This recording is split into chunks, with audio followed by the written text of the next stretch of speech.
এইবাৰ নিৰ্বাচনত জয় হোৱাৰ পিছত সকলো দালালক মই পিঞ্জৰাৰ ভিতৰত ভৰাম। এয়া মোৰ মুখৰ কথা নহয়। এয়া হ'ল কপাহবাৰী গাঁও পঞ্চায়তৰ প্ৰাক্তন সভাপতি কবিৰ আহমেদ ডাঙৰীয়াৰ মুখৰ কথা। কপাহবাৰী গাঁও পঞ্চায়তত দালালৰ দপদপনি নচলিব। কপাহবাৰী গাঁও পঞ্চায়তত এতিয়াৰে পৰা ৰাইজৰ দপদপনি চলিব।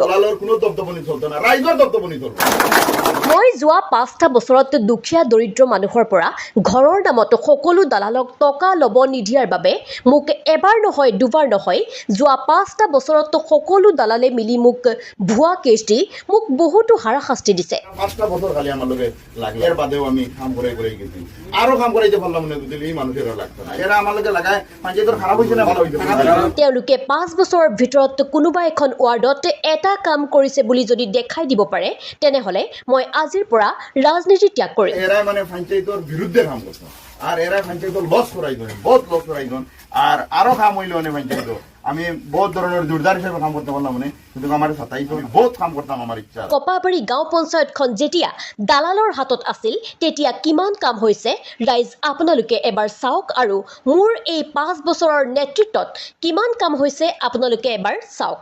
এই কথাখিনি কপাহবাৰী গাঁও পঞ্চায়তৰ প্ৰাক্তন সভাপতি কবিৰ আহমেদ ডাঙৰীয়াই কালি কপাহবাৰী গাঁও পঞ্চায়তৰ অন্তৰ্গত তেৰাপুৰ 4 নং ৱাৰ্ডৰ এখন সভাত ৰাইজৰ আগত কয়। আপনারা তো এটা সার্টিফাই দিবা কিন্তু আমার দৃষ্টিত বিগত 15 বছরে অত কাম হইছে করি আমি ভাবি না।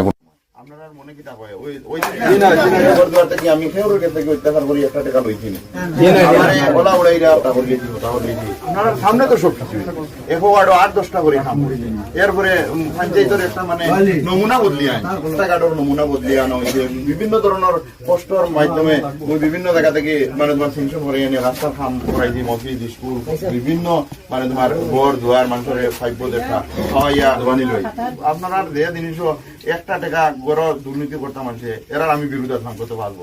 এবার আমি বিগত দিনও আমি সব মানে যত ধরনের দুর্নীতিগ্রস্ত আসলে সারার বিরুদ্ধে করছি খালি আমি মানে পাবলিকের লোকে তাকি যাই তারা দলাল মিলি না করিয়া আমার কেই করবে কেই বিভিন্ন ধরনের মানে তোমার খারাপ কাজ করতো।